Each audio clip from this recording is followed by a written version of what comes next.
Je voudrais parler en éveil, mais malheureusement mon éveil n'est pas assez bon. Juste pour faire plaisir à nos mamans. Il y a de cela un mois, le 17 avril 2014, nous avons été libérés. Aujourd'hui, le 17 mai, je me retrouve avec vous ici à Lomé.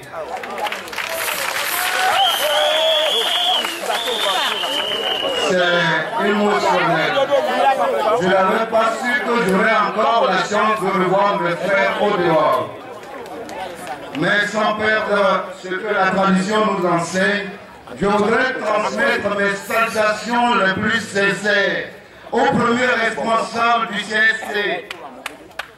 Ceux-là qui ont compris que la valeur humaine n'a pas de prix. Ils se sont sacrifiés nuit et jour après l'incendie pour dénoncer notre arrestation arbitraire. Je voudrais remercier nos mamans qui ont accepté de se sacrifier pour nous libérer, en se mettant parfois nus aux yeux du monde. C'est un sacrifice ultime au nom de la liberté. Je voudrais remercier les institutions des droits de l'homme qui ont compris que la valeur humaine dépasse nos aspirations personnelles. Je voudrais également remercier les médias, les hommes de presse qui ont su que la valeur humaine dépasse nos considérations ethniques. Je voudrais aussi remercier la vaillante population de Lomé et de ses environs qui n'ont ménagé aucun effort pour nous défendre. Je remercie également la diaspora, de près ou de loin, a su qu'un homme mérite respect et dignité. Je ne peux pas exprimer ma joie en étant aujourd'hui parmi vous. Les ennemis de la liberté nous ont confondus aux terroristes en disant que nous avons brûlé nos marchés. Fort n'achète rien dans les marchés. C'est les marchés à nous les pauvres. Alors, pourquoi brûler ces marchés? S'il vous plaît, je serais encore plus content si à l'instant Étienne Yakanou n'était pas mort.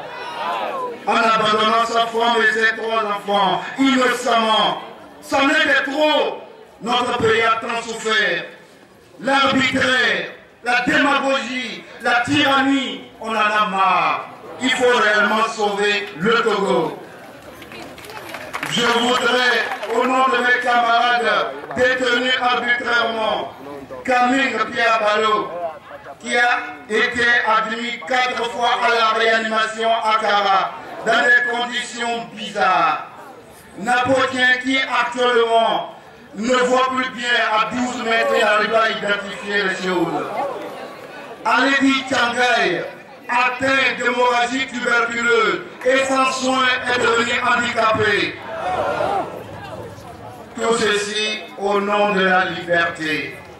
Parce que nous connaissons Jean-Pierre Favre, parce que nous connaissons Abbas Kaboa, parce que nous connaissons Adrime Kodjo, parce que nous connaissons Zeus, parce que nous connaissons Amegambi, parce que nous vous connaissons tous ici, parce que vous avez pris l'engagement de défendre les faibles.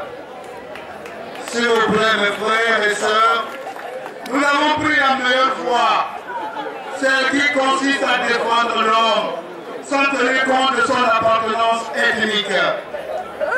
Je voudrais vous rappeler ceci. Sur 4 personnes arrêtées appartenant au CST à Kara, nous étions 3 bassards. Et entre-temps, comme Kara est devenu comme une république dans une république, on nous disait d'aller faire la politique à Bassar. Parce que nous sommes bassards. Erreur grave. Devant Dieu, il n'y a pas de caviar. Devant Dieu, il n'y a pas d'éveil. Devant Dieu, il n'y a pas de bazar. Nous sommes tous des hommes, égaux en droit et en devoir. Je suis enseignant de philosophie à Kara. J'ai plus enseigné de Kabylie que de Bassa. Il y a 3 cantons Kabylie à Bassa. Ils sont du RPT, ils sont de l'opposition, mais ils vivent en harmonie avec nous à Bassa. Alors, c'est dépassé de citer les gens selon leur repli identitaire. Je voudrais, sans trop monopoliser la parole, dire aux uns et aux autres que nous approchions à pas sûr vers l'alternance.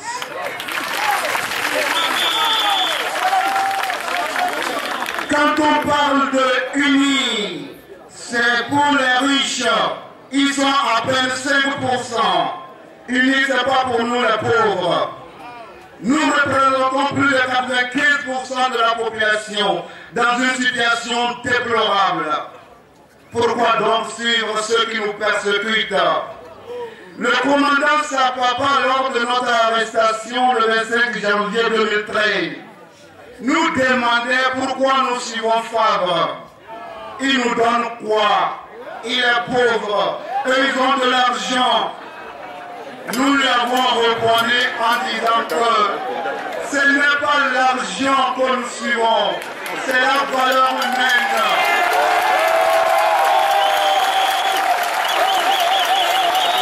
Ce n'est pas l'argent, ce n'est pas l'argent. L'argent sans la liberté n'a pas de sens.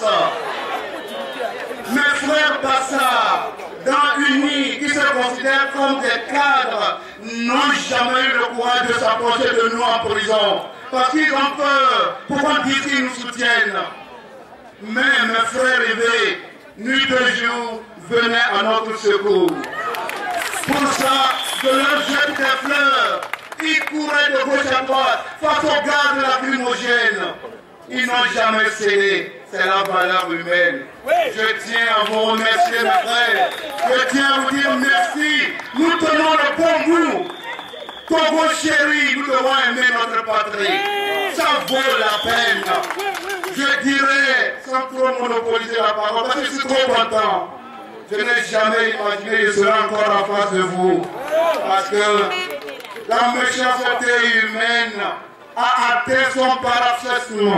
À tel point que nous devons dire non à la servitude volontaire.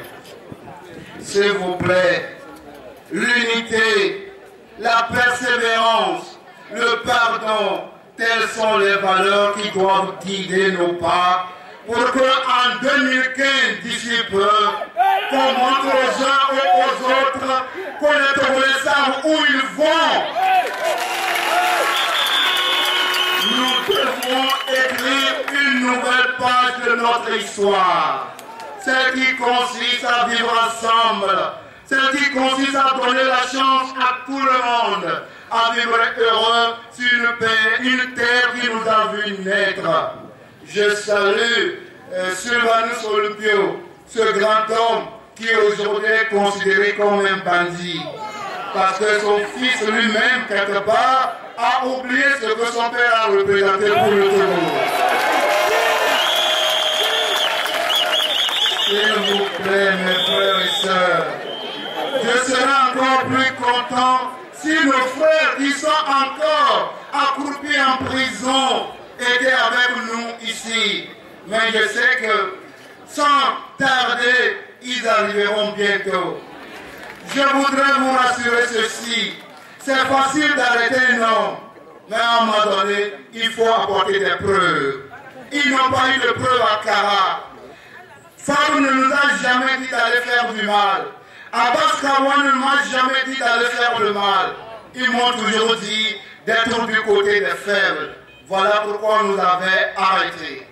Je sais qu'ensemble, nous allons sauver effectivement le Togo. Je voudrais finir mes propos en demandant aux uns aux autres, surtout aux institutions des droits de l'homme, de me soutenir parce que depuis juillet 2013, ils ont suspendu mon salaire.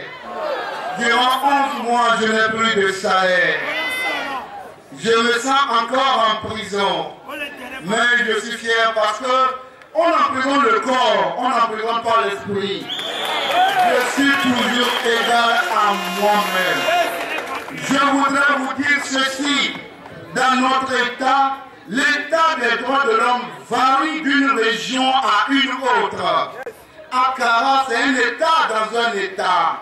À Bassa, quand tu es considéré comme un opposant, tu as peu d'amis. Mais c'est en train d'évoluer. La preuve, lors des législatives, nous avons eu des sièges émanant de l'opposition. C'est un signe que tout le monde a compris. Enfin, mon salaire qui fut suspendu injustement durant 11 mois, mais grâce à la solidarité des uns ou des autres, l'homme ne meurt jamais. L'homme ne meurt jamais. Je tiens à remercier les premiers responsables qui ne ménagent aucun effort pour nous venir en aide. Que Dieu bénisse le Togo. Merci.